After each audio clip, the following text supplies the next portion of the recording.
तो भाई केमफेक्ट एजुकेशन के माइनर टेस्ट 3 का डिस्कशन स्टार्ट कर लेते हैं। जिन्होंने भी इस टेस्ट में अच्छा परफॉर्म करा है, काफी अच्छे मार्क्स लेके आए हो, रैंक 1 और 2 आई है भाई, कॉन्ग्रेचुलेशंस। और अपने केमिस्ट्री के लिए इस डेडिकेशन, इस पैशन को तुम्हें एंड तक मेंटेन करना है। जब तुम फाइनल एग्जाम लिखने जाओगे तो उसमें तुम्हारे सामने इससे ज्यादा कंपटीशन होगा, तो और ज्यादा डेडिकेटेड हो जाओ और ज्यादा पैशन से इस केमिस्ट्री को पढ़ो, क्योंकि वहां पे कंपटीशन तुम्हारा ज्यादा होगा। इस सब्जेक्ट को तुम एमएससी करने को सोच रहे हो तो फाइनल पूरी जिंदगी तुम्हें इस सब्जेक्ट को ही देनी है। पूरा डेडिकेशन, पूरा हार्डवर्क, लॉकडाउन है, सब भूल जाओ, केमिस्ट्री को बिल्कुल बावलों की तरह पढ़ दो। और अगर किसी ने यहाँ पे अच्छा परफॉर्म नहीं करा है, कोई अच्छे से टेस्ट नहीं दे पाए हो, तो उनके लिए तो यहाँ पे फ्लोरेंस नाइटिंगेल ही मैंने एक लाइन लिखी हुई है, कुछ वर्ड्स लिखे हुए हैं। वो बोल रहे थे कि I attribute my success to these words, I never gave और टुक एनी एक्सक्यूजेस। कोई बहाना मत बनाओ अगर तुम इस टेस्ट में अच्छा परफॉर्म नहीं कर पाए हो या अच्छे से इस टेस्ट को नहीं दे पाए हो कि 5 दिन जो है टेस्ट के बीच में जो गैप है वो प्रिपरेशन के लिए काफी कम टाइम है। ऐसा कुछ नहीं है। जिनकी रैंक 1 और 2 आ रही है उनको लिए भी इतना ही टाइम मिल रहा है, तुम्हारे लिए भी उतना ही टाइम है। लॉकडाउन से ज्यादा टाइम तुम्हें कब मिलेगा? इस केमिस्ट्री को अपनी लाइफ देना चाहते हो, एमएससी करना चाहते हो, तो बिल्कुल डेडिकेटेड होके करो और डिटरमिन। अब आज बिल्कुल पेपर पे लिख दो कि अगर नेक्स्ट टेस्ट में दूंगा उसमें मेरी रैंक इंप्रूव होगी, और मैं कहूंगा कि उसमें लिख दो कि भाई अंडर 10 अगर मेरी नहीं आई तो मैं डिजर्व नहीं करता, मैं अंडर 10 रैंक डिजर्व करता हूं और मेरी रैंक वो आएगी तो आएगी। पेपर पे लिख के चिपका दो और उसी डेडिकेशन के साथ तुम्हें नेक्स्ट टेस्ट देना है। तो भाई फर्स्ट क्वेश्चन डिस्कस करते हैं। क्या बोल रहा है कि sulphur can exist in 4 phase, the possible number of triple point in its phase diagram. Sulphur 4 phase में एग्जिस्ट कर सकता है। कौन से है वो? कि सॉलिड हो सकता है, सल्फर लिक्विड फेज में एग्जिस्ट करे, या फिर सल्फर गैसियस फेज में एग्जिस्ट करे। बट सल्फर के सॉलिड फेज की खास बात क्या है कि वो 2 एलोट्रोपिक फॉर्म में रहेगा। कौन से? रोम्बिक में और मोनोक्लिनिक में। तो टोटल 4 तरीके से सल्फर एग्जिस्ट करेगा। अब इसके फेज डायग्राम की बात करूं कि प्रेशर और टेम्परेचर का कर्व अगर मैं बनाऊं तो वो कुछ इस तरीके से बनेगा। ये तुम अगर ऐसा कर्व देखोगे तो ये वाटर के लिए भी बनता है, जो कितने फेज में एग्जिस्ट करता है? 3 फेज में, सॉलिड, लिक्विड और गैस। ठीक है। बट सल्फर का सॉलिड फॉर्म 2 फेज में है, रोम्बिक और मोनोक्लिनिक। तो कुछ इस तरीके का फेज डायग्राम होगा जिसमें रोम्बिक मेरा इधर, मोनोक्लिनिक और ये लिक्विड और ये गैसियस फेज। तो इसमें ऐसे कितने पॉइंट है जहां पे 3 फेज एक साथ एग्जिस्ट कर रहे हैं, मतलब ट्रिपल पॉइंट। तो देखो भाई, यहां पे बात करूं, अगर मैं इस पॉइंट की बात करूं तो मोनोक्लिनिक, लिक्विड और गैसियस सल्फर एग्जिस्ट करेगा। यहां पे देख लो 3 फेज हैं और इधर भी 3 फेज एग्जिस्ट कर रहे हैं। तो टोटल ट्रिपल पॉइंट सल्फर के फेज डायग्राम में आंसर होगा 3। नेक्स्ट क्वेश्चन ट्राई करते हैं। भाई तुम्हारे जीओसी से नेक्स्ट क्वेश्चन पूछ रहा है। क्या बोल रहा है? विच of the following is incorrectly represent. एक एक वर्ड जो इनकरेक्ट, करेक्ट होते हैं या फिर लीस्ट स्टेबल, मोर स्टेबल, इसको बहुत ध्यान से पढ़ करो। Incorrectly represented stability order. तुम्हारे सामने इंटरमीडिएट बना के दिए, कार्बोकैटायन है, कार्बोएनायन है, तुम्हें बताना है कौन सा करेक्ट रिप्रेजेंट नहीं करा है। तो जो सही आंसर है मैं उसे ही बना रहा हूं। कुछ इस तरीके से, यहाँ हाइड्रोजन है, इधर हाइड्रोजन, इस पे पॉजिटिव बना के दिया है और कह रहे हैं इससे ज्यादा स्टेबल ये होगा, इससे ज्यादा स्टेबल ये होगा। तो ये तो हो ही नहीं सकता, ये तो बिल्कुल गलत बात है भाई। कार्बोकैटायन के अल्फा हाइड्रोजन कितने हैं? यहाँ पे 3 अल्फा हाइड्रोजन है, यहाँ पे 8 अल्फा हाइड्रोजन है। हाइपर कॉन्जुगेशन इसमें ज्यादा है तो स्टेबिलिटी इसी की ज्यादा होगी। ये तो बिल्कुल बेसिक क्वेश्चन पूछा। नेक्स्ट क्वेश्चन देखते हैं क्या बोल रहा है। Among the following the least stable resonance structure is. इन्होंने एक ऑर्गेनिक कंपाउंड बनाया और उसके रिजोनेंस स्ट्रक्चर बनाए। कंपाउंड पहले मैं बना के देता हूं। कुछ इस तरीके से है, N डबल बॉन्ड O और इधर ऑक्सीजन, इस पे नेगेटिव, इस पे पॉजिटिव, कुछ इस तरीके से है। अब इसके अगर रिजोनेंस स्ट्रक्चर बनाऊंगा तो इन्होंने क्या करा, इस बॉन्ड को तोड़ दिया, इस बॉन्ड को तोड़ के इसे पॉजिटिव दिया, इसे नेगेटिव दिया, तो ये इसका रिजोनेंस स्ट्रक्चर है। अब अगर इसमें मैं बात करूं तो ये इसमें सबसे लीस्ट स्टेबल होगा। क्यों? क्योंकि इसमें तुमने दोनों पॉजिटिव चार्ज हैं वो सबसे पास बनाए हैं, और तुमने स्टेबिलिटी ऑफ रिजोनेंस स्ट्रक्चर में पढ़ा होगा कि जहां पे पॉजिटिव चार्ज पास होते हैं उनकी स्टेबिलिटी सबसे कम होती है फील्ड इफेक्ट की वजह से। जहां पे लाइक चार्ज पास होंगे, रिपल्शन, स्टेबिलिटी कम हो जाएगी। तो फील्ड इफेक्ट की वजह से बोल सकता हूं पॉजिटिव पॉजिटिव पास है तो इसकी स्टेबिलिटी कम होगी। इसके जैसा एक और बना के दिखाता हूं कि अगर इसको इस तरीके से भी कर देते ना कि यहां पे पॉजिटिव करते और इधर नेगेटिव, तो थोड़ा सा सोच सकते थे कि देखो इस पे पॉजिटिव है, इस पे नेगेटिव, तो ये अट्रैक्ट करेंगे, तो ये थोड़ा बहुत स्टेबल होगा। चार्ज स्पीसीज वैसे स्टेबल नहीं होती, बट इससे कंपेयर करूं तो ये वाला थोड़ा बहुत स्टेबल होगा। तो लीस्ट स्टेबल पूछा था, तो आंसर मेरा इस तरीके का स्ट्रक्चर है, ये तुम्हारा आंसर होगा। ठीक है, अब नेक्स्ट क्वेश्चन देखते हैं। नेक्स्ट क्वेश्चन तुम्हारा इन्होंने किससे पूछा, इलेक्ट्रो से। और क्या क्वेश्चन है मैं पढ़ देता हूं। बोल रहे हैं the reduction potential value of, दो रिडक्शन पोटेंशियल की वैल्यू दी है और एक इक्वेशन का इक्विलिब्रियम कांस्टेंट पूछा है। जब मैंने इलेक्ट्रो पढ़ाई थी उसी में उस बिल्कुल एग्जैक्ट क्वेश्चन कराया था। उसमें देखो क्या क्वेश्चन है, तो इसमें क्या बोला है कि Cu+2 से कॉपर गया, तो इसमें पोटेंशियल गिवन है कि ये 0.34 है। ठीक है, और Cu+2 से Cu+1 गया, तो इसमें पोटेंशियल है 0.15 वोल्ट। ये गिवन है डाटा। इसके बाद बोल रहा है कि बताओ कि इस रिएक्शन के लिए तुम्हारा इक्विलिब्रियम कांस्टेंट कितना आएगा। इक्विलिब्रियम में रिएक्शन है 2Cu+1, इसके लिए इक्विलिब्रियम कांस्टेंट बताना है। तो देखो अब तुम्हें इसमें करना क्या है कि इन दोनों से इस रिएक्शन पे पहुंचना है। कैसे बोलना चाह रहा हूं मैं कि इसको कैसे लिख सकता हूं कि Cu+2 ने 2 इलेक्ट्रॉन खाए तो कॉपर में कन्वर्ट हुआ, Cu+2 ने 1 इलेक्ट्रॉन खाया तो वो कॉपर +1 में कन्वर्ट हुआ। ये रिएक्शन है और इनके पोटेंशियल गिवन है इस तरीके से। अब यहां पे तुम देखो कि इन दोनों का इस्तेमाल करके इस पे कैसे पहुंचा जा सकता है। तो भाई ध्यान से देखना कि इसमें Cu+1 कितने हैं, 2 है। तो इस रिएक्शन को मेरे दिमाग में आ रहा है कि इसको 2 से मल्टीप्लाई कर दूं। ठीक है, तो क्या करूंगा, इसको 2 से मल्टीप्लाई मैंने कर दिया। ठीक है, तो कॉपर +2 भी 2 हो जाएंगे, 2Cu+2 हो जाएगा। और यहाँ पे कितने हैं, 1 है, तो इसमें से मैं इसे माइनस कर दूंगा। तो एक्चुअल में क्या कर रहा हूं कि इसे 2 से मल्टीप्लाई करा और इसे माइनस कर दिया। तो सेकंड रिएक्शन को 2 से मल्टीप्लाई करा और माइनस कर दिया फर्स्ट को। तो देखना भाई क्या बनेगा, देखो इसको 2 से मल्टीप्लाई करके इधर ही लिख दूं, ये हो जाएगा और ये हो जाएंगे 2 इलेक्ट्रॉन और ये हो जाएंगे 2Cu+1, कुछ इस तरीके से।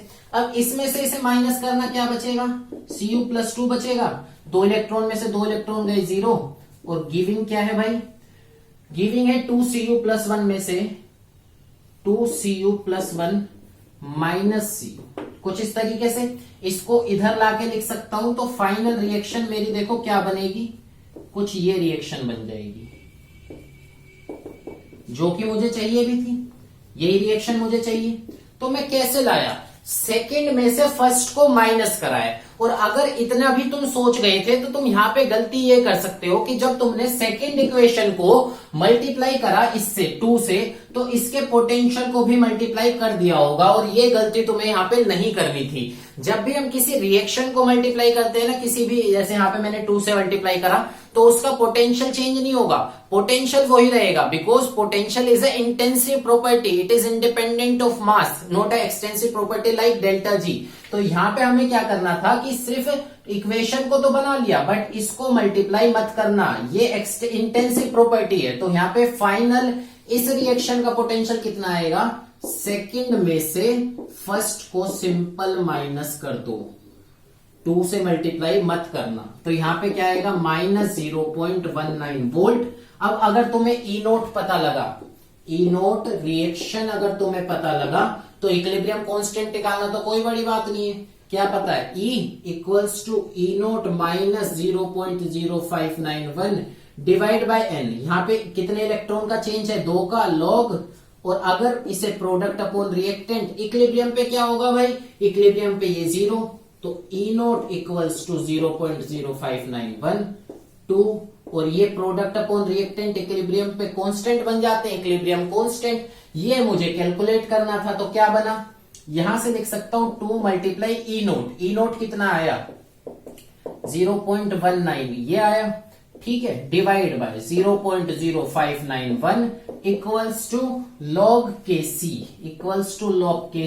और यहां से आप कैलकुलेशन कर लो Kc की, जो भी तुम्हारा आंसर है वो आ जाएगा। ठीक है, अब नेक्स्ट क्वेश्चन ट्राई करते हैं। ये क्वेश्चन से मतलब इलेक्ट्रो से था, डायरेक्ट 2 रिएक्शन को यूज करके एक का इक्विलिब्रियम कांस्टेंट पूछा है। नेक्स्ट क्वेश्चन भी इलेक्ट्रो से है, मैं रीड कर देता हूं। बाकी डिस्क्रिप्शन में PDF का लिंक शायद मैं इसमें तुम्हें मिल जाए, एक बार चेक कर लेना।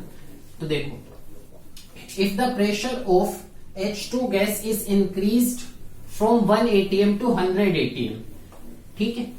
तो क्या क्वेश्चन है इलेक्ट्रो से कि मैंने हाइड्रोजन सेल बनाई, उसमें एक बार H2 का प्रेशर 1 atm लिया और एक बार उसे 100 atm कर दिया। कुछ ऐसे क्वेश्चन है। देखो हाइड्रोजन सेल में रिएक्शन कौन सी होगी, रिडक्शन ऑफ सेल में, कि H प्लस इलेक्ट्रॉन खाएगा, गेन ऑफ इलेक्ट्रॉन होगा और यहाँ H2 गैस बन जाएगी, ये रिएक्शन होगी, ठीक है। अब इसमें अगर मैं बात करूं कि पहले मैंने इसका प्रेशर 1 atm लिया था, तो कुछ ना कुछ रिडक्शन पोटेंशियल आ रहा होगा, ठीक है। और एक बार मैंने इसका प्रेशर जो लिया वो कितना लिया, वो 100 atm ले लिया, तो बताओ कितना यहाँ पे चेंज इन पोटेंशियल आएगा। चेंज इन पोटेंशियल की वैल्यू मुझे बतानी थी, ठीक है। तो समझना भाई, देखो तो यहाँ पे क्या लिख सकते हैं कि ई रिडक्शन, इसके लिए क्या होगा, E naught minus 0.0591 divide by N की वैल्यू कितनी है यहाँ पे 2 log। अब देखो H2 का प्रेशर और यहाँ पे H प्लस की कंसंट्रेशन का स्क्वायर, और क्वेश्चन में मेंशन है कि जब मैं इसे 1 atm ले रहा हूं और 100 atm ले रहा हूं तो दोनों कंडीशन में H प्लस की कंसंट्रेशन कांस्टेंट है, उसे चेंज नहीं करा गया।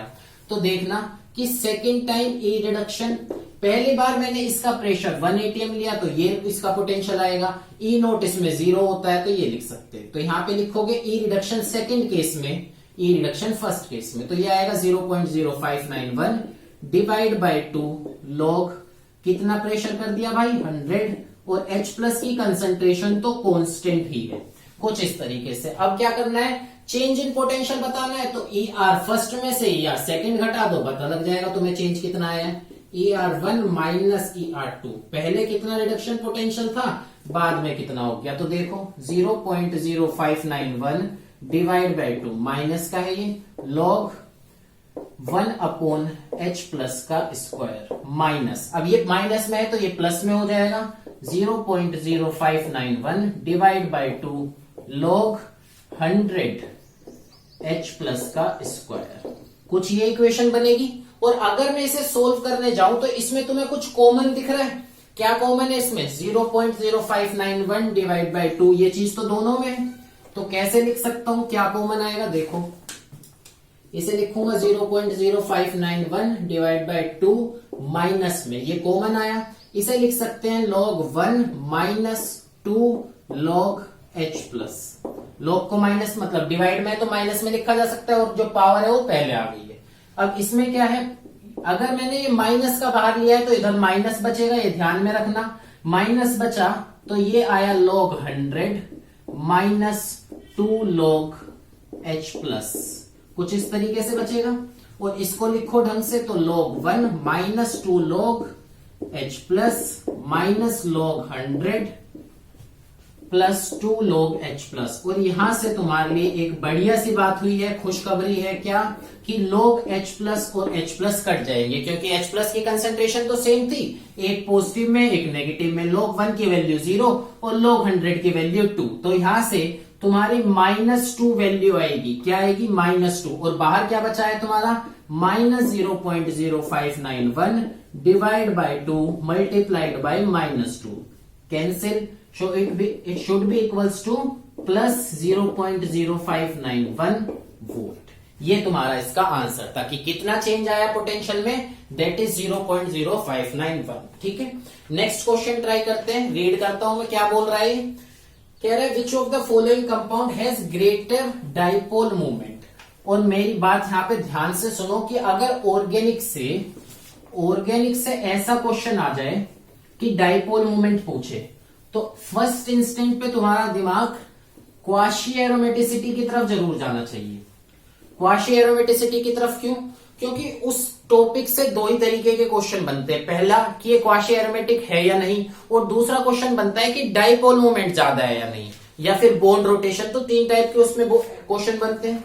तो देखो इसमें अगर इन्होंने डाइपोल मूवमेंट पूछी है और कंपाउंड ये दिया है, जो करेक्ट है मैं उसे ही ड्रॉ कर रहा हूं, ये कंपाउंड है, ठीक है, इधर बेंजीन बनाई और इधर भी शायद बेंजीन रिंग बनाई, ठीक है, और इधर डबल बॉन्ड हो, कुछ ऐसा सिस्टम दिया है। और अगर तुम इसमें देखोगे ना और इस बॉन्ड को तोड़ दो तो इस पे नेगेटिव दो, इस पे पॉजिटिव दे दो। तो भाई मेरे को ये बताओ कि ये रिंग जो 3 मेंबर्ड की है यहाँ पे, क्या ये एरोमेटिक हो जाएगी? भाई प्लेनर तो हो ही गई, क्योंकि sp2 हाइब्रिडाइज्ड कार्बन बना है जो कार्बोकेटायन है, उसकी जो प्लेनर होगा p ऑर्बिटल प्रोवाइड करेगा, और ये तो डबल बॉन्ड है ही, तो ये एरोमेटिक हो गई, स्टेबल है। अब यहाँ पे इस पे नेगेटिव आया तो चार्ज सेपरेशन भी हुआ। तो अगर तुम्हारे सामने दिख रहा है कि स्टेबल है, चार्ज सेपरेशन है, चार्ज सेपरेशन है, तो स्टेबिलिटी भी है, चार्ज सेपरेशन भी है, तो डाइपोल मोमेंट तो ज्यादा होनी ही थी। बाकियों में तुम्हारे में किसी में भी क्वाशी एरोमेटिक वो नहीं बनेगा, तो डाइपोल मोमेंट बाकी की कम थी। ठीक है, ये इसका करें। भाई नेक्स्ट क्वेश्चन ट्राई करते हैं। इक्विलिब्रियम से पूछा हुआ है, देखो क्या कह रहा है कि एक स्पेरिंगली सोल्यूबल सोल्ट दिया है AlOH3, ठीक है, और बोला है इसको हमने मिलाया एक बफर सोल्यूशन में जिसकी pH थी 4, बताओ इसकी सोल्युबिलिटी कितनी होगी। ठीक है, तो किस तरीके से करेंगे कि pH से मैं क्या पता कर सकता हूं कि H+ की कंसेंट्रेशन कितनी रही होगी, 10⁻⁴, और यहां से इसके एक कॉमन आयन की कंसेंट्रेशन निकाल सकता हूं जो AlOH3 से भी आएगा, तो वो क्या होगा OH-, और अगर H+ की कंसेंट्रेशन इतनी है तो OH- कितना होगा 10⁻⁻10, क्योंकि हमें पता है आयनिक प्रोडक्ट ऑफ वाटर क्या होता है H+ और OH- का multiplication, that is ionic product of water. क्या वैल्यू होती है इसकी 10⁻⁻14 एट 25 डिग्री सेल्सियस। तो ये चीज हमने निकाली। अब यहां से अगर ये सोल्यूबल हुआ तो AlOH3 कितना क्या आएगा, कैसे डिसोशिएट होगा Al+3 में और 3OH- में। सोल्युबिलिटी प्रोडक्ट कैसे लिख सकते हैं, वो लिखा जा सकता है इस तरीके से कि इसकी कंसेंट्रेशन कितनी है और OH- की कंसेंट्रेशन का क्यूब। अब हमें पता है कि OH- की कंसेंट्रेशन कितनी है, क्योंकि वो यहां से हम pH से फाइंड कर चुके हैं, तो इसकी कंसेंट्रेशन है 10⁻⁻10, उसका क्यूब। हमें KSP पता है, सोल्युबिलिटी प्रोडक्ट 10⁻⁻33 इसमें गिवन है, 10⁻⁻33 ये गिवन था। अब यहां से मैं Al+3 की कंसेंट्रेशन कैलकुलेट कर सकता हूं, और ये मुझे पता है कि ये जितना भी आया होगा इस सोल्ट से ही आया होगा, इसका कोई और सोर्स है नहीं, तो जितनी कंसेंट्रेशन इसकी आएगी उतनी सोल्युबिलिटी हो जाएगी। तो 10⁻⁻33 डिवाइड बाय 10⁻⁻30, तो यहां से आंसर आ जाएगा 10⁻⁻3। कुछ इस तरीके से इस क्वेश्चन को अप्रोच करना था। भाई नेक्स्ट क्वेश्चन समझना, बोल रहा है कि in a system when the chemical potential of each component is same. अगर तुमने 2-3 कंपोनेंट एक सिस्टम में लिया और उनका केमिकल पोटेंशियल सेम हो गया है, ठीक है, the equilibrium is said to be. अब केमिकल पोटेंशियल सेम है तो उस पॉइंट पे इक्विलिब्रियम होगा। तो कौन सा इक्विलिब्रियम होगा, क्या नाम होगा इस इक्विलिब्रियम का? मानो वाटर लिया ना तुमने, वाटर लिक्विड फेज में ले लिया, वाटर तुमने सॉलिड फेज में ले लिया, गैसियस फेज में ले लिया, और तीनों फेज के केमिकल पोटेंशियल सेम हो गए, तो जो इक्विलिब्रियम आएगा उसका नाम क्या होगा? उसे बोला जाएगा बेटा कॉम्पोजिशन इक्विलिब्रियम, की कॉम्पोजिशन अब सेम हो चुकी है। ठीक है, इक्विलिब्रियम तो बाकी भी हो सकते हैं कि थर्मल इक्विलिब्रियम हो, और इसमें ऑप्शन दिया है कि मैकेनिकल इक्विलिब्रियम भी एक होता है, एक मेटास्टेबल इक्विलिब्रियम है। कौन सा इक्विलिब्रियम है वो स्पेसिफिकली कौन सा बोलोगे? कॉम्पोजिशन सेम हो गई है, केमिकल पोटेंशियल सेम है, तो इसका नाम होगा ये। ठीक है, नेक्स्ट क्वेश्चन ट्राई करते हैं। तो क्या बोल रहा है, जीओसी से क्वेश्चन है इस तरीके से, यहां पे डबल बॉन्ड बनाया, इधर ये, यहां पे कुछ हाइड्रोजन, इधर भी, यहां पे हो सकते हैं, और ये। ठीक है, तो अब देखो कि इसका नाम बोला इसने P, इधर T है, इधर S है और इधर R है। बताओ Ka का ऑर्डर क्या होगा? Ka is acid dissociation constant, जितनी ज्यादा वैल्यू इसकी आएगी उतना ज्यादा एसिडिक नेचर होगा। और अगर मुझे इन हाइड्रोजन का एसिडिक नेचर बताना है तो मुझे ये देखना पड़ेगा कि H+ निकालूंगा तो क्या बनेगा, एक कार्बो एनायन बनेगा, या कॉन्जुगेटेड बेस बोल सकते हो। तो जो कॉन्जुगेटेड बेस बनेगा वो कितना ज्यादा स्टेबल है उतनी ज्यादा एसिडिक स्ट्रेंथ होगी और उतनी ज्यादा Ka की वैल्यू आएगी। तो समझना कि सबसे पहले तुम इनको कंपेयर करो, इस R को और इस T को। ठीक है, देखो T तो तुम्हारा अल्फा हाइड्रोजन है कार्बोनिल के साइड में, तो इसका एसिडिक नेचर ज्यादा होना चाहिए। बट अगर तुम इसे भी देखोगे और यहाँ पे नेगेटिव बना तो ये इलेक्ट्रॉन इधर आ सकते हैं और ये नेगेटिव यहाँ पे आएगा, और वो भी इसके साथ कॉन्जुगेशन में है। तो इधर क्या है, तुम्हारा एक्सटेंडेड कॉन्जुगेशन है, और यहाँ पे नेगेटिव आया तो वो कुछ इस तरीके से कॉन्जुगेशन में है। तो तुम्हारा नेगेटिव चार्ज ज्यादा डिस्पर्स कहां पे है, तो तुम कहोगे इस कॉन्जुगेटेड रिजोनेंस में ज्यादा डिस्पर्स्ड है। दैट मीन्स इस हाइड्रोजन का एसिडिक नेचर ज्यादा होगा। तो R इज मोस्ट एसिडिक, इनमें सबसे ज्यादा एसिडिक है। उसके बाद तुम्हारा ऑप्शन आएगा टी का। अब S में और P में मैं कंपैरिजन बताता हूं कि देखो ये भी तुम्हारा कॉन्जुगेशन में नहीं है, ये कॉन्जुगेटेड नहीं है, क्योंकि किधर से भी देख लो तुम्हारा डिस्पर्स नहीं हो रहा। और इसको देखोगे तो इसका जो हाइड्रोजन है वो sp2 कार्बन से जुड़ा है, मतलब जो कार्बन है वो थोड़ा बहुत इलेक्ट्रोनेगेटिव नेचर रखेगा। नेगेटिव आने पे इतना ज्यादा दुखी नहीं होगा जितना S हो जाएगा। तो इस हाइड्रोजन की थोड़ी बहुत एसिडिक नेचर होगी, थोड़ा बहुत एसिडिक नेचर होगा। तो यहाँ पे P आएगा और यहाँ पे तुम्हारा S आएगा। ये तुम्हारा करेक्ट ऑर्डर है RTPS। ठीक है, तो जिसमें कंफ्यूजन था मैंने दोनों बता दिए। इसमें एक्सटेंडेड कॉन्जुगेशन है और इसमें sp2 हाइब्रिडाइज्ड कार्बन है, तो थोड़ा बहुत electronegative nature, acidic character. Next question में देखो क्या कह रहा है। The sodium salt of certain weak monobasic organic acid is hydrolysed to 3% in its 0.1 molar solution. क्या है, एग्जाम्पल के लिए मैं इस सोल्ट को लिख रहा हूं कि इसका सोडियम सोल्ट कैसा एसिड है, ये वीक मोनोबेसिक ऑर्गेनिक एसिड। इसका सोडियम सोल्ट लिया 0.1 मोलर कंसेंट्रेशन में, तो ये 3% हाइड्रोलाइज हुआ। अब बोल रहा है कि जो तुमने एसिड लिया है, जिसका तुमने सोल्ट बनाया, उसका तुम्हारे सामने एसिड डिसोसिएशन कांस्टेंट कितना होगा, Ka की वैल्यू इसकी बतानी है। तो समझना भाई कैसे करोगे। देखो कि अगर ये सोल्ट है तो ये कैसे डिसोशिएट होगा, 0.01 कंसेंट्रेशन का, तो इस तरीके से टूटेगा। इसकी कंसेंट्रेशन आएगी 0.1 मोलर और Na+ भी 0.1 मोलर बन जाएगा। ठीक है, क्योंकि यहाँ पे क्या है, सोल्ट है, वो तो स्ट्रॉन्ग इलेक्ट्रोलाइट है। अब इसमें से ये वाला पार्ट तुम्हारा हाइड्रोलाइज्ड होगा और स्ट्रॉन्ग से आया हुआ पार्ट हाइड्रोलिसिस में नहीं जाता है। इतनी बेसिक इक्विलिब्रियम की नॉलेज होगी। अब इसके बाद ये तुम्हारा हाइड्रोलाइज अगर हुआ तो क्या रिएक्शन होगी, सोचो कि इसे लिख सकते हैं CH3COOH और यहाँ पे OH- बन जाएगा। कुछ इस तरीके की इक्वेशन है। अब इस इक्विलिब्रियम को तुम कैसे तोड़ के लिख सकते हो उसको भी देख लो। उसे लिखा जा सकता है कि भाई अगर पानी टूटेगा तो ऐसे टूटेगा, H+ बनाएगा और OH- बनाएगा। और सेकंड थिंग क्या कि एसिड के लिए लिखो कि CH3COOH टूटेगा तो वो CH3COO- और H+ बनाएगा। ठीक है, इक्विलिब्रियम में। अब इन दोनों का इस्तेमाल करके तुम इस इक्वेशन तक कैसे पहुंचोगे, तो ध्यान से देखो भाई कि H2O में तुमने क्या ऐड करा है, CH3CO-, मतलब ये चीज ऐड हुई है H2O में। इसका मतलब इस रिएक्शन को रिवर्स करना पड़ेगा और इसमें ऐड करना पड़ेगा। इसके लिए इक्विलिब्रियम की वैल्यू कितनी आएगी, Kw, वो कितनी होती है 10⁻⁻14, क्वेश्चन में भी गिवन थी। और इसके लिए, इस रिएक्शन के लिए इक्विलिब्रियम कांस्टेंट क्या आएगा, Ka, बट हमें तो रिवर्स चाहिए, तो रिवर्स के लिए क्या वैल्यू आएगी 1/Ka। ठीक है, और इन दोनों को, इसको रिवर्स करके ऐड करोगे तो फाइनल ये वाली इक्वेशन बनेगी। इसके लिए इक्विलिब्रियम कांस्टेंट क्या आएगा, वो आएगा तुम्हारा Kw। ठीक था, Ka को रिवर्स करा ये। और अगर मैं यहाँ पे देखूं तो इसको लिखा जा सकता है it is the hydrolysis of CH3CO-, तो इसे लिख सकते हैं कि ये होगा मेरे KH के बराबर हाइड्रोलिसिस कांस्टेंट। यहां तक तुम्हें पहुंचना था, इसके बाद तो चीजें यहाँ पे सिंपल है। तो देखो कि मैं 0.1 हटा के इसे C लिख रहा हूं, तो C में से कुछ C अल्फा हाइड्रोलाइज हुआ होगा, यहाँ पे C अल्फा बनेगा और यहाँ पे C अल्फा बनेगा। अब देखना भाई इंपॉर्टेंट चीज की KH जो है वो किसके equal, Kw divide by Ka, और उसे लिखा जा सकता है C² divide by C1 - alpha. ऐसे लिख सकते हो इस चीज को। यहां से तुम्हारी ये चीज कट जाएगी और यहाँ पे अल्फा थोड़े यूज करते हो। अगर तुम इक्विलिब्रियम जो एग्जैक्ट पढ़ते हो तो यहाँ पे अल्फा की जगह क्या लिखते हो, हाइड्रोलिसिस कांस्टेंट H लिखा जा सकता है।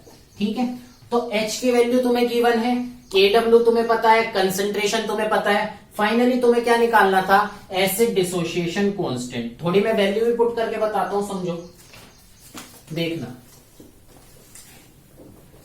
यहां पे कर लेते हैं सोल्व की। Kw की वैल्यू 10⁻⁻14, Ka तुम्हें कैलकुलेट करना है और वो आया है तुम्हारा CH² 1 - Hk।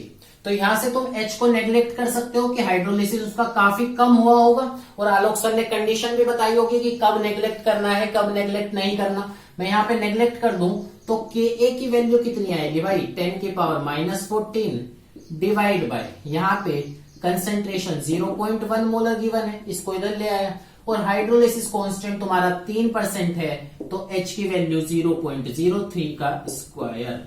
यहां से तुम इसको सोल्व करोगे और जो भी तुम्हारा आंसर कैलकुलेट करके आएगा वो करेक्ट होगा। ठीक है, इस तरीके से इसे अप्रोच करना था। नेक्स्ट क्वेश्चन ट्राई करते हैं। नेक्स्ट क्वेश्चन भी देखो क्या बोल रहा है, इक्विलिब्रियम से कनेक्टेड है। बोल रहा है ओस्टवाल्ड डाइल्यूशन लॉ क्या होता है। अब सोचो भाई ओस्टवाल्ड डाइल्यूशन लॉ क्या है। देखो इसमें क्या है कि कोई वीक एसिड ले लो या कुछ भी लो, वीक एसिड तुम्हारा कैसे टूटेगा, CH3COO माइनस और H प्लस में। इसके लिए एसिड डिसोसिएशन कांस्टेंट कैसे लिखोगे, यहाँ कंसंट्रेशन स्टार्टिंग में C थी, C में से C अल्फा टूटा, C अल्फा बना, C अल्फा बना। Ka कैसे लिखोगे इसके लिए, C square alpha square 1 minus alpha, और C मैंने कॉमन ले लिया। ठीक है, ये नेक्स्ट क्वेश्चन है, क्वेश्चन नंबर भी लिखूं 11th क्वेश्चन है। ठीक है, यहां से C से C कट जाएगा, तो देखो Ka को लिखा जा सकता है alpha square alpha C alpha square 1 minus alpha. Alpha को नेग्लेक्ट कर दो, तो यहां से तुम्हारा अल्फा क्या आएगा, अल्फा आएगा तुम्हारा Ka divide by C root में। तो ओस्टवाल्ड डाइल्यूशन लॉ क्या स्टेटमेंट देता है कि जितनी ज्यादा तुम कंसंट्रेशन को कम करोगे, कंसंट्रेशन को कम करने का मतलब कि डाइल्यूशन इंक्रीज करोगे, तो जितना ज्यादा तुम्हारा डाइल्यूशन इंक्रीज होगा उतना ज्यादा तुम्हारी अल्फा की वैल्यू होगी, या फिर अदर वर्ड्स में बोलूं जितना ज्यादा डाइल्यूटेड सोल्यूशन होगा CH3COOH का वीक एसिड का, उतना ही ज्यादा वो आगे डिसोशिएट करेगा, उतना ज्यादा डिसोशिएशन कांस्टेंट आएगा। और इनमें से बीच में से कोई भी एक्सप्रेशन उठा के इनमें पूछी हुई है तो इसे क्या बोल सकते हैं। तो देखो भाई ये वाली इक्वेशन मेरी करेक्ट है, इसको ये तुम्हारे ऑप्शन में गिवन थी, इस पे तुम्हें करेक्ट ऑप्शन लगाना था, यहां से तुमने इसे ड्राइव करा। ठीक है, नेक्स्ट क्वेश्चन ट्राई करते हैं। इसे क्या ट्राई करना, ट्रिपल पॉइंट ऑफ वाटर पूछा है।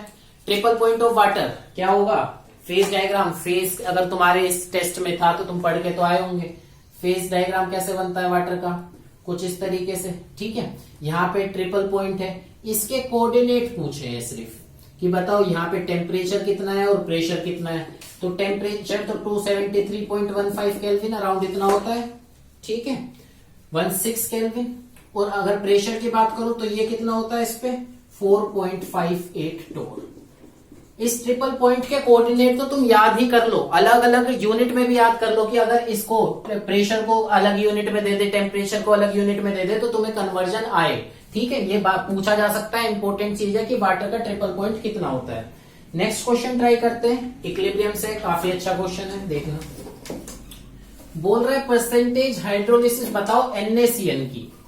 अब NaCN को तो पहले पहचानो कि क्या है।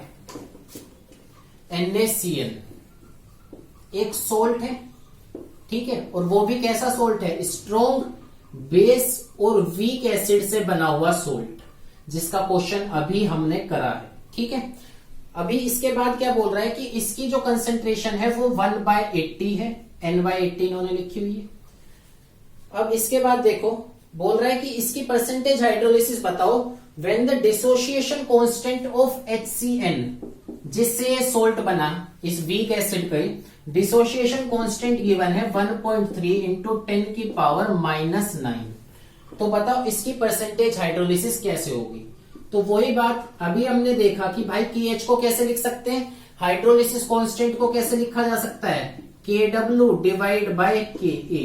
ठीक है, और वो किसके इक्वल आता है, CH स्क्वायर 1 माइनस H। ये चीज अभी हमने देखी है जब CH3COO माइनस Na प्लस वाला क्वेश्चन करा, उसमें देख लेना ये फॉर्मूला कहां से आया है। KW की वैल्यू तुम्हें पता होती है, अब यहां से Ka की वैल्यू इन्होंने दी है, इस एसिड के लिए डिसोसिएशन कांस्टेंट मतलब Ka की वैल्यू दी है। अब इसके बाद देखो कंसंट्रेशन तुम्हें पता है तो तुम्हें H की वैल्यू तो कैलकुलेट करनी है, बहुत सिंपल हो गया। तो H को मैं यहाँ पे नेग्लेक्ट करके चल रहा हूं, तो KW की वैल्यू मुझे बता दो, 10 की पावर -14, Ka की वैल्यू 1.3 इंटू 10 की पावर -9 गिवन है, इक्वल्स टू यहां से लिखा जा सकता है CH²। ठीक है, तो 10⁻⁻14 और इसे मैं लिख सकता हूं कंसंट्रेशन को 1/80, 1.3 into 10⁻⁹ multiply by 80 equals to H, और यहां पे आ जाएगा रूट। तो जो भी यहां से तुम कैलकुलेट करोगे, वो क्या आएगा तुम्हारा हाइड्रोलिसिस का, तुम्हारी क्या कह सकते हैं एक्सटेंट ऑफ हाइड्रोलिसिस आएगा, और उसको अगर तुम 100 से मल्टीप्लाई कर दोगे तो तुम्हारा कह सकते हैं परसेंटेज हाइड्रोलिसिस तुम्हारे सामने होगा। आंसर आएगा कुछ 2.48, यहां से कैलकुलेशन कर सकते हो। ठीक है, इस तरीके से इस क्वेश्चन को अप्रोच करना था।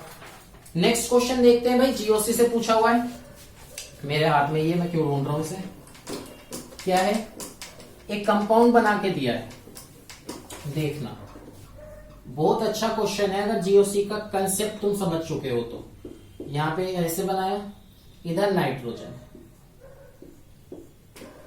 ठीक है, यहां पे BCA और इसे बोला है D। बोल रहा है कि अगर मैं इस सिस्टम को H+ से रिएक्ट करूं, इसे एसिडिफाई करना चाहूं, एसिडिफिकेशन करूं, तो H+ सबसे जल्दी कहां अटैक करेगा। तो सोचो भाई, H+ क्या ढूंढने जाएगा, लोन पेयर, या फिर उसे इलेक्ट्रॉन डेंसिटी चाहिए, H+ को इलेक्ट्रॉन डेंसिटी चाहिए। तो सबसे इजीली अवेलेबल इलेक्ट्रॉन डेंसिटी यहाँ पे कौन सी होगी। पहला इसमें कंफ्यूजन ये आ सकता है कि डायरेक्ट कुछ बच्चे यहाँ पे नाइट्रोजन पे अटैक करा देंगे। नाइट्रोजन पे अटैक अगर वो कराएंगे कि यहाँ पे नाइट्रोजन अपने लोन पेयर दे देगा, ऑक्सीजन और नाइट्रोजन में अगर सिर्फ कंपैरिजन होगा, तो अगर इसने दे दिए तो ये लोन पेयर तुम अगर नहीं देख पा रहे हो तो ध्यान से देखो, रिजोनेंस में इन्वॉल्व है, और इसमें ये भी sp2, ये सारे sp2, तो टोटल कितने इलेक्ट्रॉन हो गए, 6 इलेक्ट्रॉन हो गए हैं। तो ये तुम्हारा कुछ एरोमेटिक सा सिस्टम बन गया है, प्लेनर है, 4n+2 रूल को फॉलो कर रहा है, हकल रूल को फॉलो कर रहा है। तो ये लोन पेयर तो नहीं देगा, मतलब यहाँ पे तुम्हारे डायरेक्ट H+ का अटैक नहीं हो सकता। सेकंड, कुछ बच्चे सोचेंगे कि ये पाई जो इलेक्ट्रॉन डेंसिटी है इसको दे दें, तो इसके लिए भी मैं एक कंसेप्ट समझाता हूं, एरोमेटिसिटी से भी बोल सकता था, बट इसको समझो। देखो, कोई भी कंपाउंड है तो उसके पास सिग्मा बना होता है, उसके पास पाई बना होता है, उसके पास नॉन बॉन्डिंग कुछ इलेक्ट्रॉन होते हैं, उसके पास पाई स्टार ऑर्बिटल हो सकता है और सिग्मा स्टार हो सकता है। ठीक है, वो एमओटी के कंसेप्ट से समझो कि किस तरीके से हम इस क्वेश्चन को डील कर सकते थे कि H+ कहां अटैक करेगा। तो मैं बोल रहा हूं कि अगर ये फिल है, ठीक है, तो और H+ को इलेक्ट्रॉन देने, तो सबसे जल्दी कौन से वाला ऑर्बिटल इलेक्ट्रॉन देना चाहेगा, नॉन बॉन्डिंग। कौन सा इलेक्ट्रॉन देगा, नॉन बॉन्डिंग। तो यहां से नॉन बॉन्डिंग एक तो नाइट्रोजन पे थे, तो ये तो देगा नहीं क्योंकि रिजोनेंस में घूम रहे हैं। उसके बाद अगर इस पाई को सोचोगे तो बेटा पाई वाला इलेक्ट्रॉन जल्दी देगा या नॉन बॉन्डिंग देगा, तो आंसर होना चाहिए नॉन बॉन्डिंग। तो ये वाली इलेक्ट्रॉन डेंसिटी भी नहीं जाएगी क्योंकि एक नॉन बॉन्डिंग इलेक्ट्रॉन यहां पे है और वो रिजोनेंस में भी इन्वॉल्व नहीं है। तो सबसे जल्दी यहाँ पे जो लोन पेयर है वो इस H+ पे अटैक करेंगे और यहाँ पे प्रोटोनेशन हो जाएगा। इस कंसेप्ट को भी समझो कि अगर नॉन बॉन्डिंग नहीं है तो पाई पे जाएगा H+, और अगर पाई भी नहीं है तो यहाँ पे सिग्मा पे तुम सोच सकते हो। ठीक है, इस तरीके से पहला सिग्मा, दूसरा पाई और उसके बाद नॉन बॉन्डिंग। तो नॉन बॉन्डिंग अवेलेबल थे तो इस पाई के बारे में मत सोचा करो, थोड़ा सा इस तरीके से भी इसको देखा जा सकता था। नेक्स्ट क्वेश्चन ट्राई करते हैं, मैंने ये रख दिया। नेक्स्ट क्वेश्चन भाई तुम्हारा इलेक्ट्रो से पूछा है और इक्विलिब्रियम कांस्टेंट पे ही है, ये भी देखो किस तरीके से करना है। यहां पे बोला है कि जिंक और Zn+2, ठीक है, 0.1 मोलर सोल्ट ब्रिज बना दिया। बोला Fe+2 कंसेंट्रेशन 0.01 मोलर और बाद में Fe। ठीक है, बोल रहा है इस रिएक्शन के लिए EMF जो है वो है 0.2905 ये है। ठीक, अब मुझे बताओ कि इसके लिए इसमें तुम्हारा इक्विलिब्रियम कांस्टेंट कितना होगा। तो इक्विलिब्रियम कांस्टेंट कैसे निकालोगे, पहले तो तुम क्या करोगे कि इसमें पहले तुम E से E0 निकालो, ये जो तुम्हें E दिया है इससे E0 पे पहुंचो और E0 से उसके बाद तुम कहां पहुंचोगे, इक्विलिब्रियम कांस्टेंट पे। कई बच्चों के दिमाग में अगर ये आ रहा है कि सर ये ईएमएफ गिवन है तो ये ई नोट ही है, तो गधो ये मत सोचो, ई नोट तुम कौन सी कंसंट्रेशन पे मेजर करते हो? ई नोट मेजर करा जाता है तुम्हारी 1 मोलर कंसंट्रेशन पे, और ये कंसंट्रेशन उससे अलग गिवन है। मतलब इस कंसंट्रेशन पे ईएमएफ इतना है, तो तुम ई नोट को पहले पता करो और उसके बाद तुम इक्विलिब्रियम कांस्टेंट पे पहुंचोगे। तो कैसे इस क्वेश्चन को अप्रोच करना था समझने की कोशिश करना भाई। देखो पहले हम लिखेंगे E equals to E naught minus 0.0591 divide by कितने इलेक्ट्रॉन का चेंज है? 2 का, इधर भी कितने का है? 2 का, तो n की वैल्यू हुई 2 लॉग प्रोडक्ट क्या होगा? Zn गिविंग Zn प्लस 2 है, तो Zn प्लस 2 तुम्हारा प्रोडक्ट होगा 0.1 और Fe प्लस 2 गिविंग Fe है, तो ये रिएक्टेंट होगा 0.01, कुछ इतनी वैल्यू आएगी। इसके बाद मैं यहां से क्या लिखूंगा? E equals to E naught minus 0.0591 और यहाँ पे 2, और यहाँ पे ध्यान से अगर तुम देखोगे तो ये log की वैल्यू आ जाएगी कितनी? 10, और log 10 की वैल्यू कितनी होती है? log 10 की वैल्यू होती है 1। तो यहां से क्या कैलकुलेशन करूंगा इसको समझना कि यहां से किस तरीके से मैं E से ई नोट पे पहुंच सकता हूं। तो ये गिवन है मुझे 0.2905, ठीक है, इधर आया प्लस 0.0591 डिवाइड बाय 2 और log 10 की वैल्यू मैंने 1 पुट कर दी, तो यहां से ये वैल्यू मेरी ई नोट आ गई, ये आ गया ई नोट, ठीक है। तो यहां से इसके बाद देखना क्या होगा, देखो मिटा दो, ठीक। इसके बाद अगर मुझे ई नोट पता है तो इक्विलिब्रियम कांस्टेंट का क्या फॉर्मूला है? 0.0591 डिवाइड बाय 2 log Kc। ई नोट की वैल्यू 0.2905 प्लस 0.0591 डिवाइड बाय 2, ठीक है। इसे ऐसे लिख सकते हैं, इक्वल किसके है भाई? ये 0.0591 डिवाइड बाय 2 log Kc। तो यहां से तुम इक्विलिब्रियम कांस्टेंट कैलकुलेट कर सकते हो, जो भी तुम्हारा आंसर आएगा कैलकुलेशन के बाद वो सही होगा, ठीक है। अब देखो इसमें करना क्या था, पहले तुम्हें क्या गिवन है? ई वैल्यू गिवन है, उससे ई नोट पे पहुंचो और ई नोट के बाद तुम किस पे पहुंचोगे? इक्विलिब्रियम कांस्टेंट पे। नेक्स्ट क्वेश्चन ट्राई करते हैं। तो क्या बोल रहा है नेक्स्ट क्वेश्चन में? कोलाश लॉ स्टेट दैट। कोलाश लॉ की स्टेटमेंट पूछी है, बहुत सिंपल सा क्वेश्चन है बट ऑप्शंस में कंफ्यूजिंग हो सकता है, देख लेते हैं। बोल रहा है कि कोलाश लॉ की स्टेटमेंट क्या है? फाइनाइट डाइल्यूशन एक जगह लिखा हुआ है, तो इन जो कोलाश लॉ है फाइनाइट डाइल्यूशन पे बात नहीं करता, उसे काट देंगे। सेकंड बोल रहा है infinite dilution each ions make definite contribution to equivalent conductance of an electrolyte depending on the nature of electrolyte.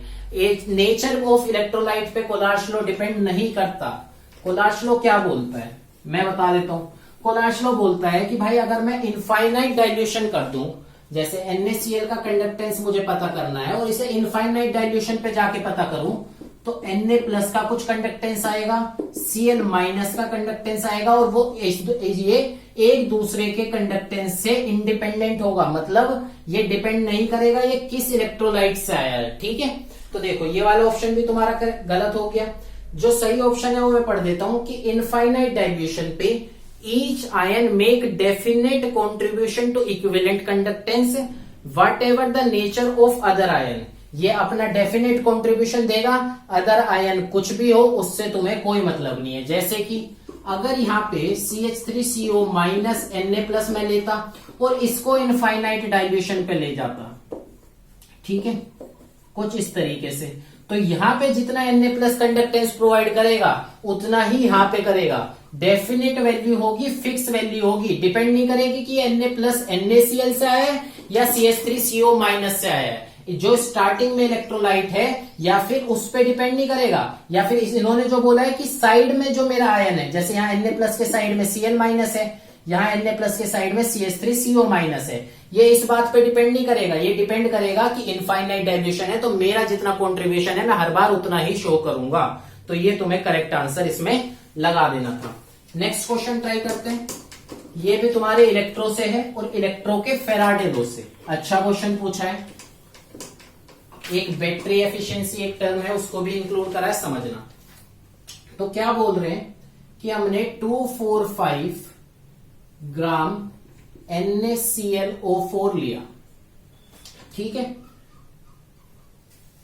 How much electricity should be supplied to cell for electrolytic production of इतना from इतना। इसको हमने बनाया है ध्यान से कुछ इस तरीके से है कि NaClO3 से NaClO4 बनाया है और ये कितना बना है, इन्होंने गिवन है 245 ग्राम। ठीक है, अब क्वेश्चन इसमें ये है कि अगर इसमें एनोड की एफिशिएंसी 60% ही है, कितनी है 60%, तो हमें कितनी इसमें चार्ज सप्लाई करना पड़ेगा कूलम में हमें बताना है। चार्ज सप्लाइड मेरे से पूछा है तो किस तरीके से कैलकुलेट करूंगा समझना। यहाँ पे Cl की ऑक्सीडेशन स्टेट कितनी है, तो इसकी वजह से -6 आएगी, +1 तो यहाँ पे +5 बची। यहाँ पे कितनी होगी, तो यहाँ पे बोल सकता हूं +7। तो अब बताओ एनोड पे रिएक्शन होगी, ये ऑक्सीडेशन हो रहा है, किस तरीके से हो सकती है ये रिएक्शन कि यहाँ पे ये 2 इलेक्ट्रॉन को लूज कर देगा, कुछ इस तरीके की ये रिएक्शन है।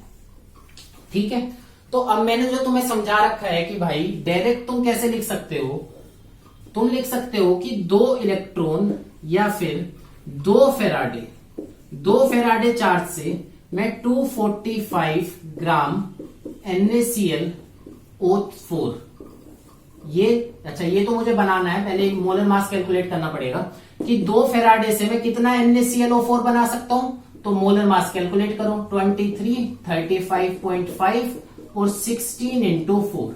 यहां से मोलर मास कैलकुलेट करूंगा वो कितना आएगा, एक बार लिख लेता हूं, 23, 64 हुआ और 35.5, 5, 9 और 3, 2, 1, 6, 9, 1, 10 और 12। तो ये क्या आया कि 2 फेराडे अगर मैं चार्ज दूंगा तो 122.5 ग्राम NaClO4 बन जाएगा, है ना। इतनी इक्विवेलेंस मैंने सिखा रखी है। तो इसके बाद यहां से क्या लिखोगे कि अगर 2 फेराडे से इतने ग्राम प्रोड्यूस होता है और हमें प्रोड्यूस कितना करना है, हमें प्रोड्यूस करना है एग्जैक्ट डबल, या फिर मैं यहां से बहुत सिंपल करके लिखूं कि 1 ग्राम के लिए कितने फेराडे लगेंगे, इतने, और मुझे 245 ग्राम बनाना है, तो यहां से आंसर कितना आएगा तुम्हारा 4 फेराडे।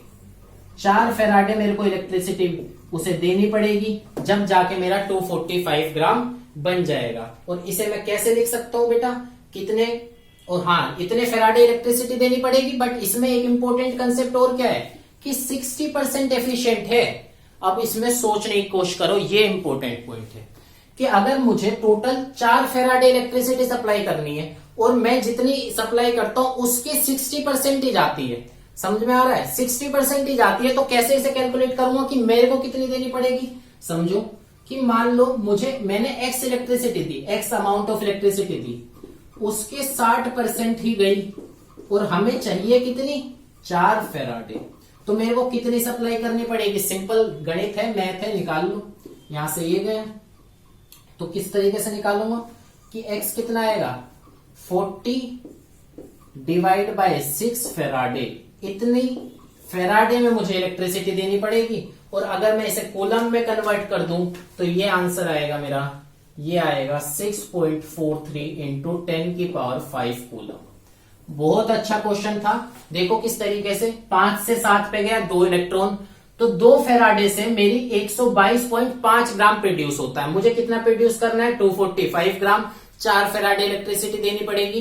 बट एनोड एफिशिएंसी 60%, मैं जितनी इलेक्ट्रिसिटी देता हूं उसके 60% वहां पे पहुंचती है, तो मुझे कितनी देनी पड़ेगी, इस तरीके से मैंने निकाला। और वहां से कूलम में निकालोगे तो तुम्हारे सामने ये आंसर आ जाएगा।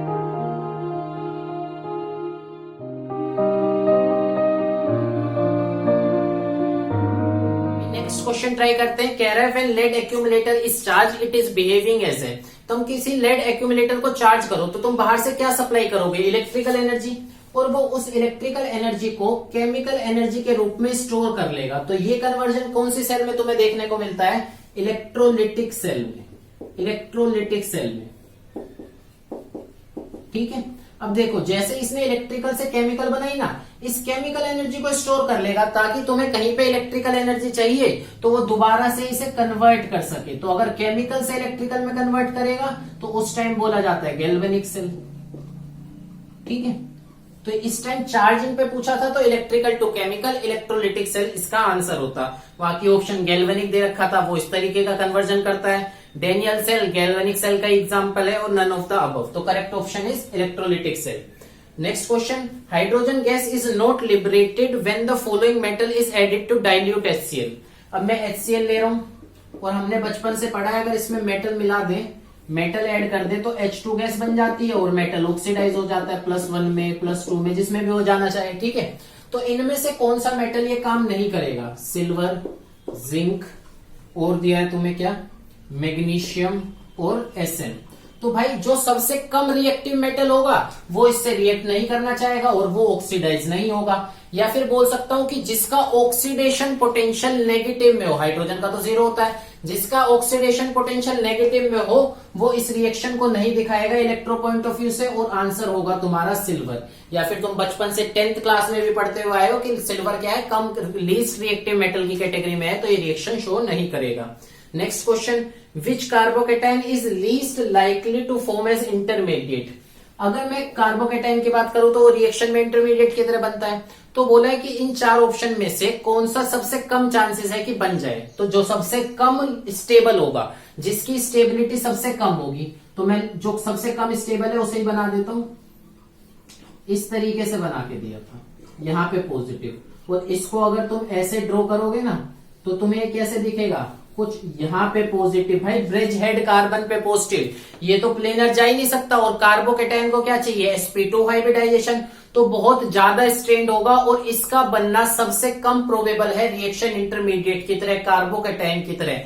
तो यहाँ पे यही ऑप्शन करेक्ट था, least likely to form intermediate. Next देखते हैं, which of the following represent correct order of stability. ठीक है, 3 ऑप्शन तुम्हें दिए, देखो यहाँ पे CH2 पॉजिटिव बना के दिया, यहां पे पॉजिटिव है और इस तरीके से इस पे पॉजिटिव है। तो यहाँ पे चेक करो कि भाई सबसे ज्यादा स्टेबल कौन है। तो जो एरोमेटिक है वो तो सबसे ज्यादा ही स्टेबल है, जो एरोमेटिक कार्बोकेटाइन बन गया वो तो बहुत स्टेबल होगा, तो वो पॉजिटिव को लूज नहीं करना चाहेगा और ऐसे ही बैठा रहेगा। तो यहाँ कहेंगे कि सबसे ज्यादा स्टेबल ये, मतलब थर्ड वाला मेरा सबसे ज्यादा स्टेबल है। और ये जो बना है ये एंटी एरोमेटिक है, 4 इलेक्ट्रॉन 4 पाई इलेक्ट्रॉन रिंग में घूम रहे हैं, रिंग प्लेनर है, 4 इलेक्ट्रॉन को 4n इलेक्ट्रॉन रूल को फॉलो करेगा। तो एंटी एरोमेटिक लीस्ट स्टेबल सबसे लास्ट में गया और बीच में आ जाएगा मेरा ये, जो कि कैसा है, बेंजाइलिक कार्बोकेटाइन। तो यहाँ पे ये मेरा थर्ड फर्स्ट और सेकंड मेरा यहाँ पे आंसर हो जाएगा। एक एरोमेटिक है, एक एंटी एरोमेटिक है और एक नॉर्मल बेंजाइल कार्बोकेटाइन है। नेक्स्ट क्वेश्चन देखते हैं, यहाँ पे 3 मेटल दिए हैं तुम्हें, देखो डाटा दिया है मैं और उसके बाद ऑप्शन रीड करूंगा, अपने आप आंसर तुम्हारे समझ में आ जाएगा। इसके बाद इसका डाटा दिया है कि ये जो रिडक्शन पोटेंशियल है ये -3.27, एक और रिडक्शन पोटेंशियल तुम्हें गिवन है वो है एल्युमिनियम +3 से एल्युमिनियम जाते वक्त, और वो डाटा गिवन है 1.66 वोल्ट। नेक्स्ट तुम्हें गिवन था निकल +2 से निकल जा रहा है और ये डाटा गिवन है 0.23 वोल्ट नेगेटिव में। ठीक है, अब मैं ऑप्शन रीड करता हूं, समझना। पहला ऑप्शन है मैग्नीशियम विल रिड्यूस बोथ निकल एंड एल्युमिनियम। ठीक है, तो देखो ये कुछ इस तरीके की रिएक्शन बोल रहा है कि मैग्नीशियम को अगर मैं एल्युमिनियम +3 या निकल +2 से रिएक्ट कराऊं तो ये दोनों को रिड्यूस कर देगा, खुद ऑक्सीडाइज हो जाएगा और एल्युमिनियम या फिर निकल यहाँ पे बना ले अगर ये रेस्पेक्टिव रिएक्शन में। अब ये बात सच है या नहीं कौन बताएगा, ये डाटा बताएंगे। कैसे कि देखो मैग्नीशियम का हुआ ऑक्सीडेशन और एल्युमिनियम का हुआ रिडक्शन, और हमें रिडक्शन पोटेंशियल गिवन है तो उसका रिडक्शन होगा जिसका रिडक्शन पोटेंशियल ज्यादा है। तो भाई एल्युमिनियम का रिडक्शन पोटेंशियल मैग्नीशियम से तो ज्यादा है, ये वैल्यू -1.66 है, जबकि मैग्नीशियम की कितनी है -2.37, तो ज्यादा एल्युमिनियम के लिए और निकल के लिए भी ज्यादा है। तो ये दोनों रिड्यूस हो जाएंगे और मैग्नीशियम ऑक्सीडाइज हो जाएगा, ये सही बात है। नेक्स्ट ऑप्शन ट्राई करते हैं, magnesium will reduce only Al+3 note निकल +2। ये बात गलत है भाई, दोनों को ये क्या कर देगा, रिड्यूस कर देगा। ऐसा नहीं है कि एक को रिड्यूस कर रहा है और दूसरे को नहीं कर रहा, तो ये बात गलत है और हमें इनकरेक्ट ऑप्शन ही बताना था। आंसर हो गया तुम्हारा बी। ठीक है, चलो नेक्स्ट क्वेश्चन ट्राई करते हैं। ये तुम्हारा आयनिक से पूछा है, देखो जब आलोक सर ने आयनिक तुम्हें पढ़ाया होगा तो कुछ इस तरीके से होगा कि भाई उन्होंने एक अलग से केस कराया होगा जब हम क्या करेंगे, सोल्ट बनाएंगे उससे वीक एसिड से प्लस वीक बेस से। तो यहां पे एक सोल्ट बना, ठीक है। अब इस वीक एसिड का pKa हमें दिया है और उसकी वैल्यू उन्होंने बोली है कि भाई 4.80 pKa वैल्यू है। pKb भी दिया है और वो वैल्यू बोली है 4.78 और हमें pKw की तो वैल्यू पता ही होती है, कितनी होती है 14। अब यहां से पूछा है कि जो ये सोल्ट बना है इसके आप मुझे pH बता दो, तो इसका तो फॉर्मूला ही डायरेक्ट होता है pH equals to pKw plus pKa minus pKb। ये डायरेक्ट फॉर्मूला होता है, ठीक है। कैसे ड्राइव हुआ, एक सब क्या हुआ, ये आलोक सर ने तुम्हें वीडियो में समझा ही रखा है। तो यहां से pH अगर मैं लिखूं हाफ तो pKw कितना है 14, pKa कितना है, pKa कितना है 4.80 माइनस 4.78, कुछ इस तरीके से, ठीक है। अब यहां से कैलकुलेशन करोगे तो आंसर आ जाएगा 7.01 जो कि तुम्हारी pH होगी इस सोल्यूशन की। नेक्स्ट क्वेश्चन पूछ रहा है the number of degree of freedom at a triple point for a phase diagram of one component system. तो समझना सिंपल फेज रूल ही तो अप्लाई करना है कि अगर मैं वन कंपोनेंट सिस्टम में ट्रिपल पॉइंट की बात करूं तो देखो फेज रूल क्या है, C माइनस पी प्लस 2, ठीक है। ये तुम्हारा फेज रूल होता है। अब वन कंपोनेंट उसने बोला ट्रिपल पॉइंट पे कितने फेज एग्जिस्ट करेंगे 3 प्लस 2, यहां से आंसर क्या आ जाएगा 0। मतलब उस ट्रिपल पॉइंट पे डिग्री ऑफ फ्रीडम तुम्हारे कितने होंगे 0। तो तुम्हारा ऑप्शन नंबर डी इसका करेक्ट था। सिंपल फेज रूल पे इन्होंने क्वेश्चन पूछा है, कोई इतना हार्ड क्वेश्चन नहीं था। नेक्स्ट क्वेश्चन ट्राई करते हैं। ये तुम्हारा जीओसी से है। तो देखो अगर तुम यहाँ पे इसको सॉल्यूशन को देख रहे हो और तुमने टेस्ट अटेम्प्ट करा है तो सॉल्यूशन का मतलब ये नहीं है कि हम तुम्हें सिर्फ ये समझा रहे हैं कि भाई ये क्वेश्चन इसका सॉल्यूशन ये हो, तो आंसर की दे देते। जब फेज डायग्राम के क्वेश्चन आ रहे हैं, सल्फर का फेज डायग्राम आया, अभी वाटर के फेज डायग्राम से भी क्वेश्चन होगा अगर, और यहाँ पे भी फेज डायग्राम से क्वेश्चन था, तो जितने भी फेज डायग्राम और फेज रूल तुम्हें पढ़ाए हैं वो एक बार जाके देख लो। फेज रूल क्या कहता है, क्या कंपोनेंट होते हैं, क्या फेज होते हैं, वो एक बार देख लो। उसके बाद फेज डायग्राम पढ़ाए जाते हैं, वाटर का पढ़ाते हैं, CO2 का, सल्फर का, ये सारी चीजें एक बार देख लो, ठीक है। तो अगले टेस्ट के लिए तुम्हारा फेज इक्विलिब्रियम क्लियर हो जाएगा। जिस पे भी मैं क्वेश्चन करा रहा हूं उस टॉपिक को अपने आप एक बार पढ़ना, जहां भी तुम्हारे नोट्स लिखे हुए हैं या जो भी तुमने बुक से पढ़ा है, तो एक बार उस टॉपिक को अच्छे से पढ़ना ताकि आगे क्वेश्चन आए तो गलत ना हो। देखो भाई नेक्स्ट क्वेश्चन कुछ ऐसे पूछा है, रिंग बनाइए यहाँ पे 5 मेंबर की रिंग है, इधर भी रिंग है, ठीक है, और यहाँ पे हाइड्रोजन है एक, दूसरा ये बनाया हुआ है, ठीक है, और इसको एक और pH से जोड़ा, मतलब एक रिंग से जोड़ा, और यहां पे हाइड्रोजन है, ठीक है। अब एक और रिंग बनाई है, 3 में कंपैरिजन पूछा है, ठीक, और इधर भी ये अटैच्ड है,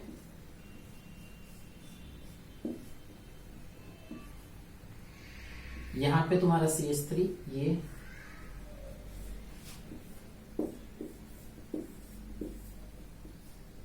और इस पे हाइड्रोजन। ये क्वेश्चन है, तो तुमसे पूछा है कि बताओ सबसे ज्यादा एसिडिक नेचर किसका होगा, जो मैंने हाइड्रोजन शो करे हुए हैं। तो भाई देखो एसिडिक नेचर हम कैसे देखते हैं कि H+ जाएगा तो पीछे छोड़ के किसे जाएगा, एक कार्बो एनायन को। अब वो कार्बो एनायन जितना ज्यादा स्टेबल बना है उतना ही ज्यादा एसिडिक है। या कॉन्जुगेट एसिड बेस थ्योरी पढ़ी है ना, जितना ज्यादा जो एसिडिक होगा उतना ज्यादा स्टेबल तुम्हारा क्या होगा, कॉन्जुगेट बेस। तो जो कार्बो एनायन बना है उसकी स्टेबिलिटी देखो। तो यहाँ पे क्या चेक करना है कि देख भाई अगर ये नेगेटिव आया, ठीक, H+ गया ये वाला और नेगेटिव आया, तो ये 3 रिंग के रिजोनेंस में है, 3 फिनाइल रिंग के रिजोनेंस में है, और ये भयंकर क्या होगा, स्टेबल होगा, बहुत ज्यादा स्टेबल होगा। तो सबसे ज्यादा स्टेबल तो मेरा ये हो गया, सबसे ज्यादा स्टेबिलिटी हो गई उसकी। तो यहाँ पे बोल सकता हूं ये हो गया मेरा R, ठीक है, इसे P बोला था उन्होंने, इसे Q बोला था और इसे R। तो R सबसे ज्यादा एसिडिक हो गया। उसके बाद कंपैरिजन करूंगा तो Q आएगा मेरा, ठीक है। इन दोनों में ये ज्यादा स्टेबल क्यों, इसमें भी तो 3 फिनाइल रिंग है, इसमें भी, बट बेटा इसमें जो फिनाइल रिंग है वो इसमें रुकेगी नहीं, आउट ऑफ प्लेन भी जा सकती है, इस तरीके से बॉन्ड बन के वो एक ही प्लेन में रुकी नहीं हुई, तो इसका रिजोनेंस कंपैरेटिवली उसके थोड़ा कम होगा। तो यहां से इसे बोल सकते हैं कि इसके बाद ये आएगा और लास्ट में जहां पे 2 फिनाइल रिंग है वो आएगा, तो ऑप्शन हो जाएगा तुम्हारा ये पी था, तो आर सबसे ज्यादा है एसिडिक, फिर क्यू और फिर पी। तो सिंपल था कि H+ निकालो, नेगेटिव बनाओ और फिनाइल का रिजोनेंस देखो। अगर तीनों रिंग आपस में जुड़ी है तो एक ही प्लेन में है और वहां से रिजोनेंस जो होगा वो ज्यादा स्टेबिलिटी प्रोवाइड करेगा। नेक्स्ट क्वेश्चन देखना, ये भी भाई तुम्हारा इलेक्ट्रो से पूछा है, देखते हैं। तो देखो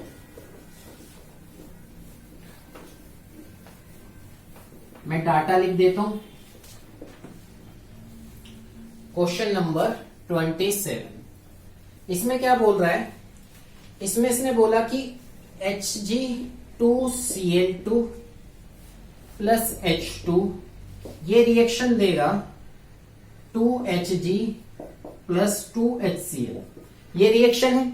अब इसमें आगे बोल रहा है कि इस सेल को पहले तो आप रिप्रेजेंट कर दो, ठीक है। तो देखो भाई ये हुआ मेरा रिडक्शन, मतलब ये रिएक्शन कैथोड पे होगी, ये हुआ मेरा ऑक्सीडेशन, मतलब ये एनोड पे, ये कैथोड पे, ठीक है। अगर मैं इसको रिप्रेजेंट करने जाऊं तो रिप्रेजेंट किस तरीके से कर सकते हैं कि भाई पहले प्लेटिनम होगा, पहले प्लेटिनम सॉलिड होगा जिसपे H2 गैस होगी, जिसपे H2 गैस होगी, और वो H2 गैस के बाद H+ आएगा, तो कुछ इस तरीके की ऑक्सीडेशन की रिएक्शन हुई और ये एक्वस फेज में है। उसके बाद सोल्ट ब्रिज आएगा। सेकंड तुम्हारी जो एनोड वाली रिएक्शन है वो कहां से स्टार्ट हुई है, वो हुई है तुम्हारी Hg2Cl2 से, Hg2Cl2 से, और ये तुम्हारे सॉलिड फेज में होगा। इसके बाद अगर मैं बात करूं ये कहां पे चला गया, ये कहां पे चला गया तुम्हारे Hg में, और Hg तुम्हारे लिक्विड फेज में होगा। कुछ इस तरीके से इसको रिप्रेजेंट कर देना था। नेक्स्ट अगर बात करूं यहाँ पे कि और चीजें पूछी है कि भाई डेल्टा G बताओ, डेल्टा H बताओ और डेल्टा S इस रिएक्शन के लिए बताओ, ठीक है। तो देखो किस तरीके से करना है, और इसका पोटेंशियल तुम्हें गिवन है और डाटा भी गिवन है, वो लिख देता हूं। पोटेंशियल गिवन है 0.2684 वोल्ट और temperature coefficient delta E by delta T at constant pressure, ये गिवन है 3 × 10⁻⁻4 वोल्ट, ठीक है। अगर यहां से कैलकुलेशन करूंगा अब डेल्टा G की, तो मुझे पता है डेल्टा G कौन सी सेल है, ये गैल्वेनिक सेल है, और गैल्वेनिक सेल का काम क्या है कि भाई क्या करेगी, बाहर से केमिकल और इलेक्ट्रिकल में कन्वर्ट करेगी, ठीक है। तो देखो ये हुई केमिकल एनर्जी और ये हुई इलेक्ट्रिकल एनर्जी, ये फॉर्मूला होता है। यहां पे अगर मैं E वैल्यू पुट कर दूंगा जो मेरे को ये गिवन है, तो मेरा सोल्यूशन हो जाएगा। इसमें इलेक्ट्रॉन कितने इन्वॉल्व है, 2, F की वैल्यू 96500 और E वैल्यू कितनी है, E वैल्यू गिवन है 0.2684, इसको कैलकुलेट कर लेना, तुम्हारी डेल्टा G की वैल्यू आ जाएगी। नेक्स्ट अगर तुम एक चीज देखोगे कि डेल्टा H और डेल्टा S कहां से निकालेंगे, तो ये कहां से क्वेश्चन है तुम्हारे इलेक्ट्रो के कौन से पार्ट से, जब तुम गैल्वेनिक सेल का थर्मोडायनेमिक एनालिसिस पढ़ते हो कि वहां पे थर्मोडायनेमिक क्वांटिटी कैसे कैलकुलेट करते हैं। तो देखो भाई delta G equals to delta H minus T delta S होता है, और डेल्टा S क्या होता है, डेल्टा S होता है NF, और तुम्हारा ये delta E by delta T at constant pressure. तो पहले तुम क्या करोगे, अब समझना कि तुमने डेल्टा G कैलकुलेट कर लिया यहां से, कोई दिक्कत नहीं। उसके बाद तुम क्या करोगे, यहाँ पे डेल्टा S वाले फॉर्मूले से N पता है, फेराडे की वैल्यू तुम घर से लेके आते हो N, और delta E by delta T तुम्हें गिवन था, ये जो इन्होंने क्या बोला है ये टेम्परेचर कोफिशिएंट, ठीक है, ये तुम्हें वैल्यू गिवन थी, तो यहां से डेल्टा S कैलकुलेट हो जाएगा। और अगर तुम्हें डेल्टा S भी पता है, डेल्टा G भी पता है, तो इस फॉर्मूले से तुम डेल्टा H कैलकुलेट कर सकते हो, ठीक है। तो ये है तुम्हारे 3-4 फॉर्मूले होते हैं जो thermodynamic analysis of galvanic cell, या फिर तुम्हारी जो सेल केमिकल को इलेक्ट्रिकल में कन्वर्ट करे उसके लिए हम पढ़ते हैं। ये तुम्हारे सामने, इसको कैलकुलेशन करके आप देख सकते हो। नेक्स्ट क्वेश्चन ट्राई करते हैं, देखो क्या बोल रहा है। ये भी तुम्हारा इलेक्ट्रोलिटिक सेल से है, इलेक्ट्रो से अच्छे क्वेश्चन पूछे हुए हैं। देखो रीड कर रहा हूं मैं, electrolysis of dilute aqueous NaCl, NaCl की इलेक्ट्रोलिसिस कराई है, जो कि कैसे फॉर्म में है, डाइल्यूट और एक्वस, पानी मिलाया उसमें काफी ज्यादा, ठीक है। तो देखो H प्लस जो मेरा इसमें कैथोड होगा उसमें रिएक्शन होगी ये वाली, ठीक है, जब मैं इलेक्ट्रोलिसिस कराऊंगा। तो बोल रहा है कि एक जो हमने इलेक्ट्रोलिसिस कराई है वो 10 मिली एम्पियर करंट देके कराई, ठीक है। टाइम रिक्वायर्ड, हमें टाइम बताना है, time required to liberate 0.01 mole of H2, ठीक है, ये हमें बताना है। तो देखो भाई सिंपल क्वेश्चन है, कुछ भी नहीं। अगर इसमें मैं क्या करूं, एक इलेक्ट्रॉन है तो यहां से सिंपल लिखा जा सकता है कि एक फेराडे से 0.5 मोल ऑफ H2 गैस लिबरेट होती है। ये चीज जब मैंने इलेक्ट्रोलिटिक सेल की है तो मैं पढ़ाया था, बिल्कुल सिंपल समझाया था कि यूनिटरी से फेराडे लॉ के क्वेश्चन कैसे होंगे। तो यहां से क्या लिखोगे, एक फेराडे से 0.5 मोल बनेंगे। और हमसे क्या पूछा है कि भाई देख भाई सिंपल, अगर 1 मोल ऑफ H2 चाहिए तो यहां पे क्या आएगा, 1/0.5 मोल, ठीक है, 0.5 फेराडे ये लिख सकते हैं, ठीक। और हमें मोल कितने चाहिए H2 के, क्वेश्चन में बोला है उसने, क्वेश्चन में कितने बोले हैं उसने, 0.01।